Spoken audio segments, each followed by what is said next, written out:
नमस्कार, स्वागत है आप सभी का। मैं हूं आपके साथ लोकेंद्र त्यागी। बुलेटिन की शुरुआत एक बड़ी खबर के साथ। बीते कुछ दिनों से बस्तर में नक्सली कायराना करतूत को अंजाम दे रहे हैं। कई जगहों पर नक्सलियों ने निर्दोष ग्रामीणों की हत्या की। इसके साथ ही नक्सली सुरक्षा बलों के जवानों का अपहरण कर उन्हें भी मौत की घाट उतार रहे हैं। सिक्योरिटी फोर्स नक्सलियों को हर मोर्चे पर जवाब दे रही है, लेकिन बीजेपी ने सरकार को नक्सल मोर्चे पर फेल बताया है। नेता प्रतिपक्ष धर्मलाल कौशिक ने कहा कि सरकार ने नक्सलियों पर कोई ठोस कार्रवाई नहीं की। आरोपों के जवाब में गृह मंत्री ने कहा कि सरकार और सुरक्षा बल नक्सलियों के खिलाफ कई ऑपरेशन चला रहे हैं, जिससे बौखलाए माओवादी ग्रामीणों की हत्या कर रहे हैं। इस बीच बस्तर आईजी सुंदर राज ने कहा कि दहशत फैलाने के लिए नक्सली ग्रामीणों को निशाना बना रहे हैं, जिसके खिलाफ पुलिस लगातार कार्रवाई कर रही है।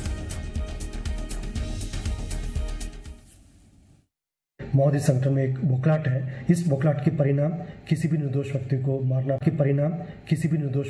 मारना पीटना, हत्या करना, प्रताड़ित करना, इस प्रकार का नकारात्मक और हिंसात्मक घटना को अंजाम दी जा रही है।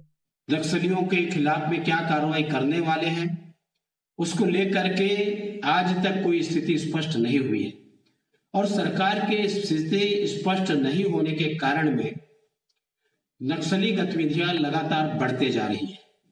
यदि समय रहते सरकार इसमें रोक नहीं लगाई तो एक भयावह स्थिति सामने दिखाई दे रही है। जो जबरदस्ती निरीह ग्रामीणों की हत्या कर रहे हैं, किसी को कि तुम्हारे घर के लोग पुलिस में नौकरी करते हैं ये कह के उनकी हत्या कर रहे हैं, किसी को मुखबिर हो तुम ऐसा कह के हत्या कर रहे हैं, ये नक्सलियों का कायराना हरकत है। और हमारी फोर्स बराबर सर्चिंग कर रही है, लगातार लोहा ले रही है, लगातार नक्सलियों को खदेड़ भी रही है, गिरफ्तार भी कर रही है, उनको किले ध्वस्त भी किए जा रहे हैं। तो आपने सुना, एक तरफ आरोप लगाए जा रहे हैं, दूसरी तरफ नक्सलियों ने अब दहशत फैलाने के लिए मास किलिंग ग्रामीणों की शुरू कर दी है और इस पर सियासत शुरू हुई है। लेकिन यह चिंताजनक बात है कि अगर अपनी पकड़ मजबूत दिखाने के लिए, अपना खौफ बनाए रखने के लिए क्या अब नक्सली मास किलिंग करेंगे इस तरीके से? सत्यप्रकाश हमारे साथ इस वक्त जुड़ गए हैं। सत्यप्रकाश, राजनीति अलग है, लेकिन जिस तरह से अब नक्सली ग्रामीणों को निशाना बना रहे हैं, कुछ दिन पहले भी जब कई ग्रामीणों की हत्या की थी, 2 लोग अपनी शादी तय कर आ रहे थे, उन्हें मारा गया था। इसके अलावा हमने देखा कि बाकायदा एक जनता दरबार लगाकर वहां पर 4 लोगों को मार दिया गया। इस तरह की घटनाएं बढ़ रही हैं और ये चिंताजनक है।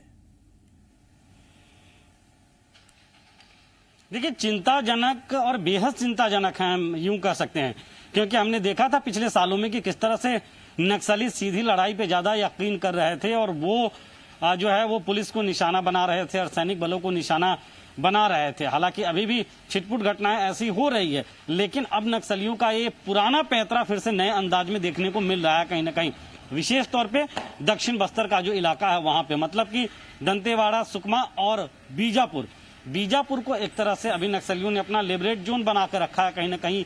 ये पिछले दिनों में जो तस्वीरें आ रही है उससे कहा जा सकता है। देखिए, कई सारे ग्रामीणों की हत्याएं बीजापुर जिले में नक्सलियों ने की है, जन अदालत लगा के की है। इसके अलावा सुकमा और दंतेवाड़ा जिलों में भी नक्सलियों ने ग्रामीण आदिवासियों की हत्याएं की है। लेकिन बीजापुर जिले में खासा चिंताजनक स्थिति इसलिए भी माना जा रहा है क्योंकि रिपोर्ट्स दर्ज नहीं हो रहे हैं। मतलब पुलिस थाने में या स्थानीय पुलिस चौकी में या स्थानीय जो पुलिस है उनको सूचना तक नहीं दी जा रही है। इतना ज्यादा भय ग्रामीणों में कहीं ना कहीं नक्सलियों का है। अब ये अलग बात है कि पुलिस ये जरूर कह रही है, खुद बस्तर आईजी ये कह रहे हैं कि घटनाएं हो रही हैं और इस तरह की घटनाओं की लगातार जानकारी मिल रही है और पुलिस अपने तरफ से कदम भी उठा रही है। गृह मंत्री भी ये कह रहे हैं कि हम नक्सलियों के किले ध्वस्त कर रहे हैं और नक्सली बौखलाहट में इस तरह की घटनाओं का अंजाम दे रहे हैं। लेकिन बड़ा सवाल तो ये उठ रहा है कि ये घटनाएं रुकेंगी कब? निरीह ग्रामीण आदिवासियों की जो हत्याएं हो रही है वो कब बंद होगी? इस तरह का जो खूनी खेल नक्सली कर रहे हैं उन पे कार्रवाई इतनी ठोस कब होगी? कोई इस तरह की कार्रवाई करने से भी पहले वो 10 बार सोचे, या इस तरह से खूनी खेल खेलने से पहले भी वो 10 बार सोचे। मैं रुकूंगा सत्यप्रकाश आपको। श्रीचंद सुंदरानी जी इस वक्त हमारे साथ जुड़ गए हैं, बीजेपी के नेता हैं। सुंदरानी जी, बहुत स्वागत है आपका जी मध्य प्रदेश छत्तीसगढ़ पर। और जिस तरीके से नेता प्रतिपक्ष ये कह रहे हैं कि सरकार नक्सलियों के खिलाफ कार्रवाई नहीं कर पा रही है, आपको लगता है इस तरह की राजनीति ठीक है? क्योंकि नक्सलियों के खिलाफ जिस तरह भी आवाज उठाई जाए उसमें तो विपक्ष और सरकार एक साथ नजर आने चाहिए, लेकिन यहाँ दोनों ही एक साथ नजर नहीं आ रहे हैं। नहीं, निश्चित रूप से विपक्ष और सरकार को एक दिखना चाहिए नक्सल समस्या पर। कि छत्तीसगढ़ की सरकार है, नक्सलियों के प्रति बड़ा लचीला रही है।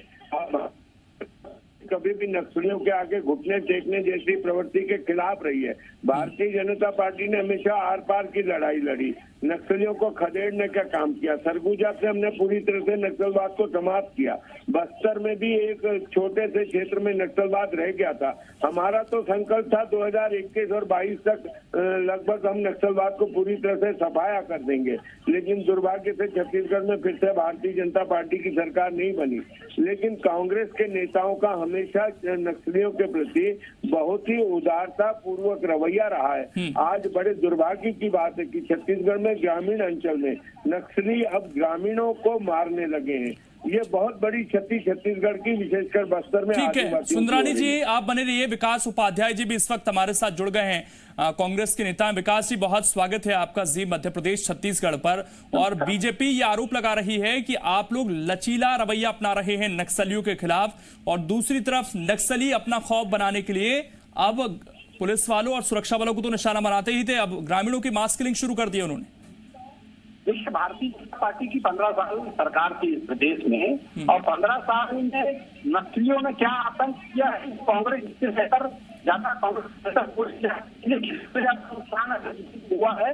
तो हमको व्यक्तिगत कांग्रेस पार्टी को नुकसान हुआ है, बाकी पूरी लीडरशिप खत्म करने का प्रयास इन नक्सलियों के कारण, इन नक्सली मूवमेंट के कारण हुआ। और 1.5 साल में कांग्रेस की सरकार ने उन क्षेत्रों में कार्य, चाहे शिक्षा को लेकर, चाहे आदिवासी भाइयों के विकास को लेकर, चाहे रोजगार को लेकर जो अलग अलग योजना बनी, उसके कारण कहीं ना कहीं के हालात उनके फूट हो गई, आत्मसमर्पण रहे लोग, शामिल हो रहे हैं। ये नक्सलियों के हताश है, ये डराने के लिए अपनी दहशत। लेकिन विकास जी, अगर इस हताशा में भी कुछ ग्रामीणों को, आदिवासियों को निशाना बनाया जा रहा है और वो इस कदर खौफ में है कि वो शिकायत भी दर्ज नहीं करवाना चाहते हैं पुलिस में, तो आप क्या नहीं मानते कि ये स्थिति भी चिंताजनक है? हमें नक्सलियों को हराना है, लेकिन इस शर्त पे नहीं कि वो ग्रामीणों को निशाना बनाना शुरू कर दें। देखिए, जिस प्रकार से फोर्स और मूवमेंट चल रहा है, लोग फोर्स घुस के अपना काम कर रही है, और इसी से परेशान होकर जो नक्सली है अब इस प्रकार की हरकतों को कर रहे हैं। आप ये गंभीर मामला है, इसमें सरकार गंभीर, आप ये मत सोचिए कि हम इसमें सोच नहीं रहे। भारतीय जनता पार्टी तो कुछ भी बात करती है, उनको बात करने का हक नहीं है। 15 साल वो लोग राज्य में इस प्रदेश के में सरकार चलाए हैं, राज्य चलाए हैं, उनके हाथ में था, लेकिन वो कंट्रोल नहीं कर पाए। कितनी बड़ी घटनाएं हुई, वो किसी की छुपी नहीं है। अब जब स्थिति नियंत्रण की ओर जा रही है, अब क्योंकि उनका दल टूट रहा है, वो हताश हो रहे हैं, उनका मनोबल टूट रहा है, तो इस प्रकार की हरकतों का अंजाम देने का प्रयास कर रहे हैं। विकास जी, सरकार के पास कोई डेटा है क्या अभी 1.5-2 साल में कितना वो काबू पा पाए हैं अभी तक नक्सलियों पर? कौन कौन से इलाके हैं जो नक्सल मुक्त कराए गए हैं, और कौन कौन से इलाके जहां पर ग्रामीणों की ज्यादा मास किलिंग हो रही है? उसके लिए कोई कार्य योजना है ताकि कम से कम जनता को तो एक सुरक्षा का भाव दे सकें? अगर यही स्थिति रही तो सर कोई पुलिस को जानकारी नहीं देगा, क्योंकि नक्सली ये बता कर लोगों को मार रहे हैं कि आप पुलिस के साथ मिले हुए हैं। इससे तो जो आपका तंत्र है, क्योंकि नक्सलवाद को खत्म आप वहां के स्थानीय लोगों के साथ मिलकर कर सकते हैं, अगर वो ही मदद करना बंद कर देंगे इस खौफ में, तो पूरा सिस्टम फेल हो सकता है नक्सलवाद के खिलाफ जो लड़ाई है। वहीं के लोग मदद कर रहे हैं, इसी प्रकार की सामने आई है। उन नक्सलियों के बीच में जो लोग थे वो उनकी सहायता मदद पहले करते थे, वो टूट के आ रहे हैं। यही खौफ नक्सलियों को है, जिसकी वजह से वो लोग वापिस ये दहशत पैदा करना चाहते हैं। लेकिन फोर्स लगातार अपना काम कर रही है, और मैं समझता हूँ कि अब वो जो दहशत उनकी धीरे धीरे कम हो रही है। सुंदरानी जी, आपको लगता है कि अगर ग्रामीणों को इस तरीके से निशाना बनाया जाएगा, क्योंकि ये हमेशा से हर सरकार ने कोशिश की है कि नक्सलवाद को खत्म करना है, तो वो ग्रामीण, वो आदिवासी लोग जो वहां पर रहते हैं वो बहुत मददगार साबित हो सकते हैं, वो सूचनाएं दे सकते हैं। क्या आपको लगता है कि नक्सली इसी कनेक्शन को तोड़ना चाहते हैं ताकि ग्रामीण आगे ना आए वहां के, वो डर के साए में रहें, उनका राशन छीनते रहे नक्सली, उनका सारा जो सुविधाएं उन्हें मिलनी चाहिए उसको छीनते रहे? निश्चित रूप से मैंने पहले ही कहा कि कांग्रेस का जो नक्सलियों के प्रति लचीला रुख है, उसी के चलते वो ग्रामीण जो एक माध्यम हो सकते हैं, सरकार के सूत्रधार हो सकते हैं नक्सलियों को पकड़वाने में, तो कहीं न कहीं वो ग्रामीणवासियों को हतोत्साहित करने के लिए नक्सली